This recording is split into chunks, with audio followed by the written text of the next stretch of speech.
My name is Jason Trumbauer, and I'm the Chief of Police at Florida State University.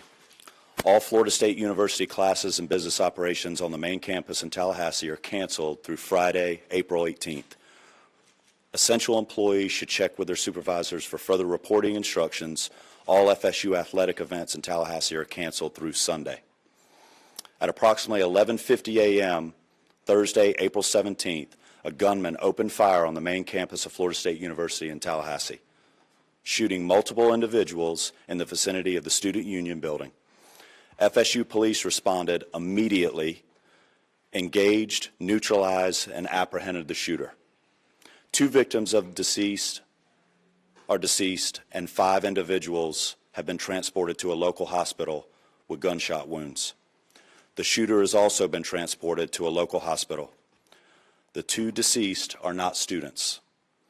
The shooter is believed to be a current FSU student. I do not have additional information on the shooter's identity at this time.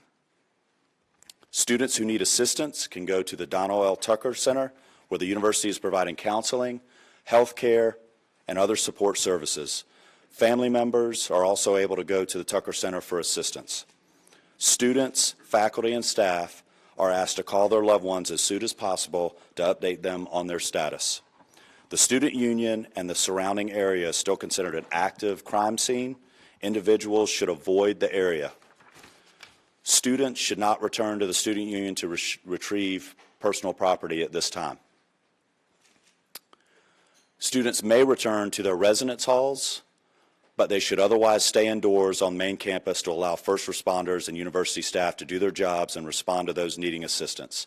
Students may depart campus for the weekend. All classes have been canceled through Friday.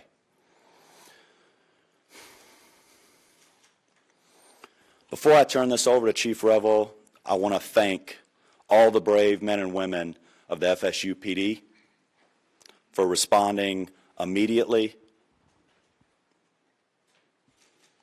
to the scene. I also want to thank the responding agencies who have provided assistance to FSU today big time, including the Tallahassee Police Department, the Leon County Sheriff's Office, the Florida Highway Patrol, Leon County Emergency Medical Services, FDLE, and all other responding agencies today. We really appreciate your support. That's all the information I have at this time. We'll have additional update for you later today. Chief Revel. Good afternoon. I am Chief Revel with the Tallahassee Police Department. As the shooting occurred today, our officers, as well as every single other officer in this city and county, responded immediately to this scene. Once on scene and once we began working through what was occurring and what we were working, in consultation with FSU, Tallahassee Police Department was asked to take lead on this. So we will be the lead for this investigation in both the officer involved shooting portion of this as well as the homicide portion of this.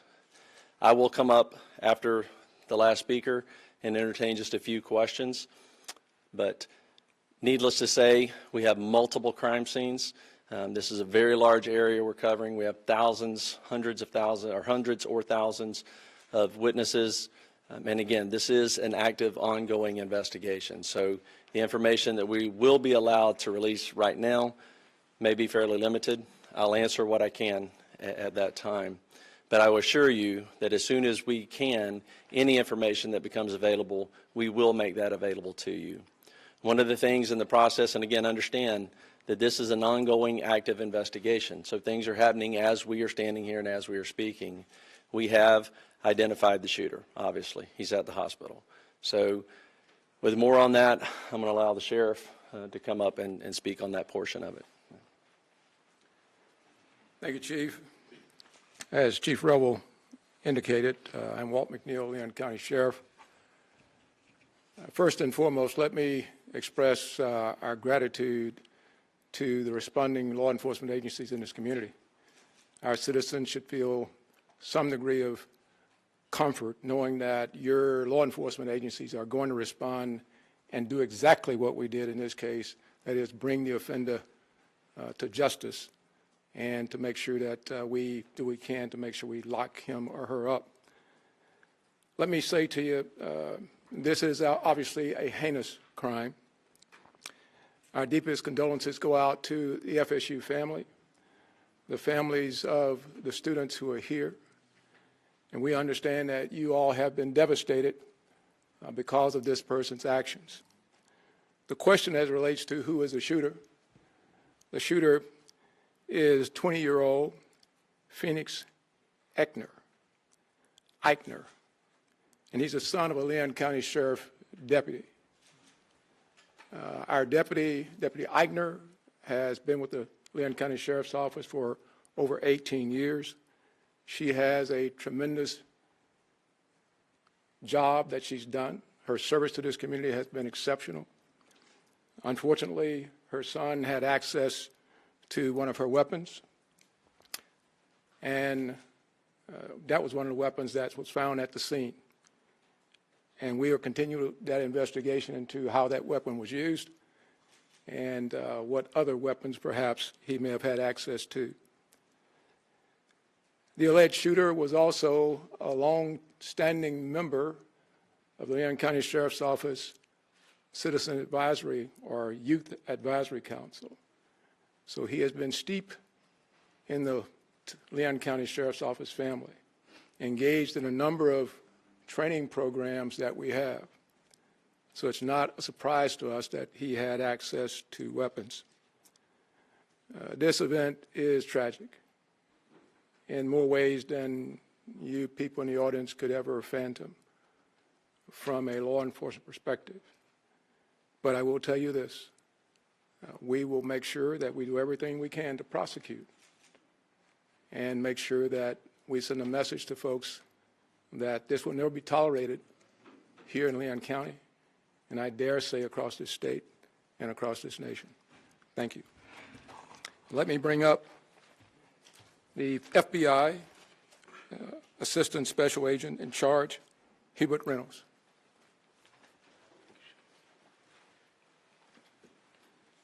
Good afternoon. My name is Hubert Reynolds, and I'm the Acting Special Agent in charge of the Jacksonville Field Office. I want to echo those standing with me what a horrific crime this is, and we stand with you fully.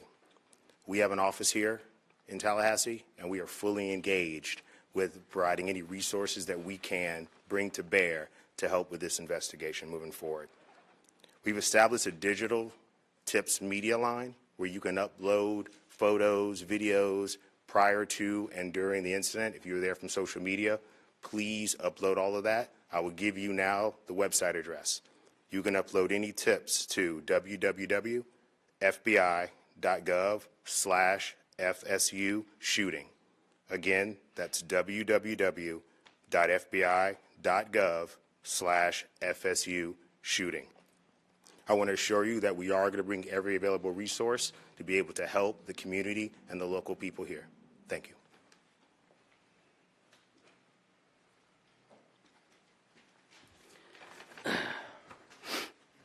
Good afternoon, everyone. I'm Richard McCullough, Rick McCullough, the president of Florida State University. This is a tragic day for Florida State University. We're absolutely heartbroken by the violence that occurred on our campus earlier today. 2 have died. 5 other innocents are being treated for their injuries. We're working to support the victims, their families, and everyone affected by this traumatic event.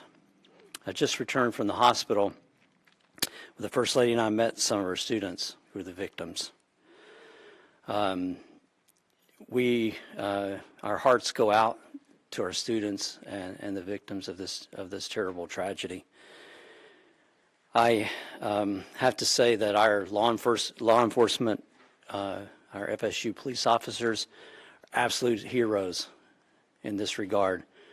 The call went out, someone called it in, and immediately they responded to the scene and immediately neutralized the suspect and prevented this from being a bigger tragedy. I want to thank them so much for what they do to try to keep our students safe. I want to thank all the law enforcement partners, FSU Police, Tallahassee Police, Leon County Sheriff's Department, Florida Highway Patrol, and the Florida Department of Law Enforcement, and all other responding agencies for their rapid and courageous response. I want to thank everybody that came out to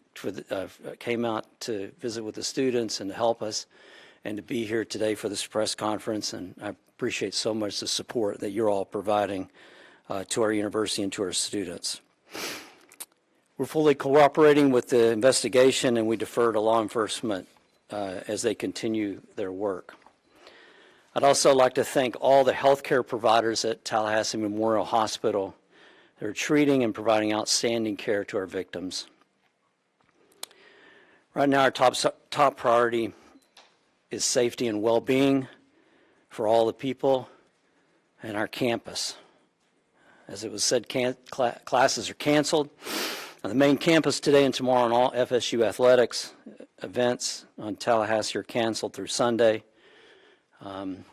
We also want to tell you that counseling and psychological services are available to students, faculty, and staff, and anyone that needs that should call 850-644-2003. We're also providing support for faculty and staff through our Employment Assistance Program. And so if you need any help, please reach out. We'll continue to communicate with the campus community as we know more. This is a deeply emotional time, but we're all here to support each other. We're going to do everything we can to support our community. We're a strong and united community, and we're family. And so we'll take care of all of you. And we'll get through this together. Thank you. All right, at this time we will take a few questions. Let me just reiterate, this was a massive response, a massive response of law enforcement personnel. Our federal, state, local partners have continued to build relationships that long preceded this event, and that came into great play today in the seamless way that we all came together to work these events. But I know you'll have some specific questions. I will tell you right now, we are not going to talk about the victims other than the fact that there are 6 of them, two additional deceased, and then the suspect, so 9 total persons. 9 total persons. Yes, sir. Have you all been able to talk to the suspect at all? Any idea about motive? The suspect invoked his rights not to speak to us. Chief, do we know if the weapon that was used was his parents' service weapon? And if so, what are the rules around storing service weapons? Right. No, that's a good question. This weapon was a weapon that the deputy previously used. A lot of times, many agencies, mine included, when we transition to a new handgun, the officers are allowed to purchase the handgun they used prior. And correct me if I'm wrong, Sheriff, but I believe that's the case here. This was a handgun that deputy used prior to them transitioning to a new handgun, and so it was her personal handgun. The sheriff would have to speak to that. We will do a thorough investigation to look at all aspects of it. There's no cause right now that we're aware of that require her to be placed on any kind of suspension or otherwise. Yes, ma'am. We've been hearing stuff that it was a deputy who was a school resource officer. Is that true? That is correct. Yes. Chief, those injured, those killed, or any of those members of law enforcement? I'm sorry? Anyone who died in the shooting or was injured in the shooting, were any of them members of law enforcement, whether it be the... No, they were not. They were not. Yes, sir. When law enforcement arrived, did the suspects engage with them, or did he surrender immediately? No, they challenged him and ended up shooting. He did not comply with commands and was shot. Did he fire officers? I do not believe he fired at officers. We've heard that Phoenix may be autistic. Are you able to confirm that detail? I do not have that detail. Is there an ID of the victims yet? I'm sorry? An ID of the victims? We're not releasing any of the victim information at this time. Was the officer aware of any behavioral conditions or concerns or threats prior to this incident? We were not. How quickly did officers arrive on scene from the 911 call to when they engaged the suspect? We will get you that information. I don't have that currently. I assume that would be a question that was asked, but I mean, it was almost immediately. That FSU, obviously this is their campus, and and they patrol it very well. So they were on scene almost immediately, engaged almost immediately, and then everyone else, again, was a massive, very quick response. So. You said that the two deceased were not students. Do we know of those 5 that were injured, or any of them students? Again, we're not releasing any information on the students on the victims at this point. Specifically, what firearm did he use? I'm sorry? What kind of firearm was he using? It was a handgun. What kind of handgun? I don't know what type of handgun that was. It was probably a 40. I don't know. Yeah. Chief, I heard a report that a shotgun was also recovered on campus. Was that used in the shooting? We do know that he had a shotgun with him. We have not confirmed anyone was shot with a shotgun at this point. But again, that could change again, there are hundreds and hundreds of witnesses, and as we piece all of this back together, information will come to light that we may not have at this point. So I do not believe so at this point. We'll take one more question. Will body cam footage of radio dispatch or any logs be released in the near future? I'm sorry, say again. Will there be any body cam footage or radio dispatch logs or incident reports being released anytime soon? We will work with the state attorney's office, which we always do, in pulling together all the information, all the investigative evidence from this case, and in collaboration with State Attorney Campbell, we will make that determination. Obviously, after the case is over, we will certainly, it all becomes available at that point. But as to what we can and will release at that point, like I said before, we're very open, transparent on these things. Again, the officers did an incredible job. But again, some of this is very horrific. This is a horrific incident. And so we will, again, collaborate with the state attorney's office and determine which of that evidence could be released or will not be released. But again, I will let you know that as soon as we make that determination. So thank you all very much. Appreciate you being here.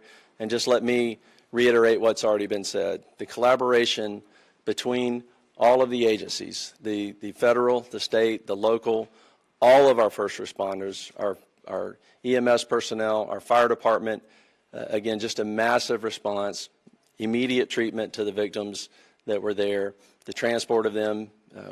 Again, it was a very seamless response to this tragedy. And that goes to the training that we all do repeatedly, individually as agencies and together. The incident command came together very, very quickly. And again, I could not be more proud of the response and more horrified at the act. So thank you very much. Can you please just real quick verify again one more time the number of people injured and dead? Our number was 8. I heard you say 9. Sure. Total number of 9. That includes the suspect. So there are 6 victims that are injured, 2 victims that are dead, and 1 suspect. And let me just reiterate this because I'm not sure we said this. We have no reason to believe at this point that he did not act alone. So there is no further threat to our community at this point. So thank you very much.